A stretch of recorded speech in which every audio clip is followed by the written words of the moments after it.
전 세계 증시가 휘청거렸습니다. 경제부 길기범 기자와 블랙먼데이 얘기 더 나눠보겠습니다. 어서 오십시오. 길 기자, 코로나 같은 위기 상황도 아닌데 역대 최대폭 하락입니다. 네, 이게 도대체 맞습니다. 왜 이런 겁니까? 네, 저도 이제 오전부터 증권사 관계자들과 통화를 좀 해봤는데요. 네네. 이들이 꼽은 공통적인 이유가 세 가지가 있었습니다. 네. 먼저 미국발 경기 침체 현실화입니다. 네. 미국의 7월 실업률이 4.3%를 기록하면서 거의 3년 만에 최대치를 기록하는 등 경제 지표가 경기 침체를 가리키자 위험 자산인 주식 등에서 돈을 뺀 것 아니냐는 분석입니다. 또 하나는 전 세계 반도체주를 비롯해 주식시장 상승을 이끌었던 엔비디아발 악재입니다. 슈퍼 AI 칩 설계에 결함이 생기면서 최소 석 달은 양산이 지연될 것이라는 소식에 급락하기 시작했고, 뚜렷한 이유 없이 동반 상승했던 애플이나 아마존 이런 빅테크 주식들도 함께 폭락했습니다.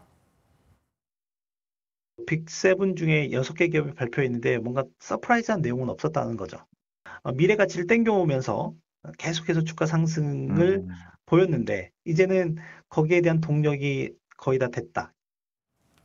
마지막으로 이란의 이스라엘 보복 등 중동 정세 불안이 주가 하락을 더 부추긴 것으로 분석됩니다. 그러면은 전문가들은 앞으로 더 증시가 나빠질 것으로 본다는 겁니까? 그건 아니었습니다. 전문가들도 오늘의 하락폭은 다소 과장된 면이 있다고 지적했는데요. 전문가들은 대부분 코스피 2,400선은 지킬 것이라고 봤습니다. 네. 이미 미국의 경기 침체 우려나 금리 인하 시기 지연 등은 예상이 됐던 부분인데 패닉셀 등으로 과한 반응이 나타났다는 겁니다. 다만 코로나 위기 때처럼 패닉셀이 나온 뒤 바로 강하게 반등하는 V자 반등을 기대하긴 어렵다는 시각이 지배적입니다. 당장 극적으로 개선될 만한 경기 지표가 없기 때문인데요.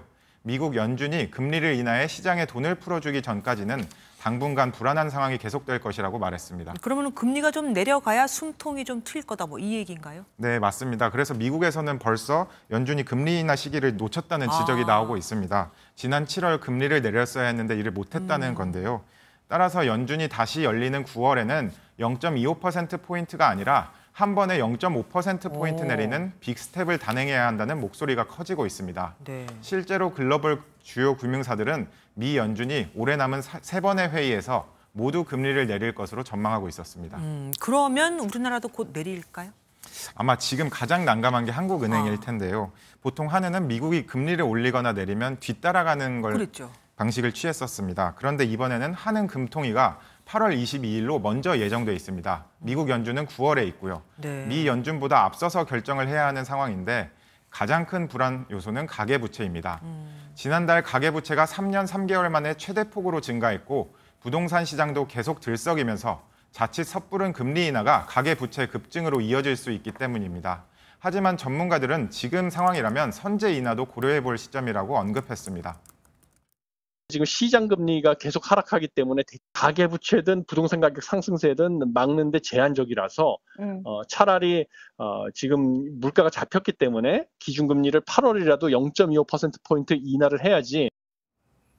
또 연준이 결정한 이후에 한은이 결정할 것이란 반응이 가장 지배적이었습니다. 예, 오늘 경제부 많이 바뀌었습니다. 지금까지 길기범 기자와 함께했습니다.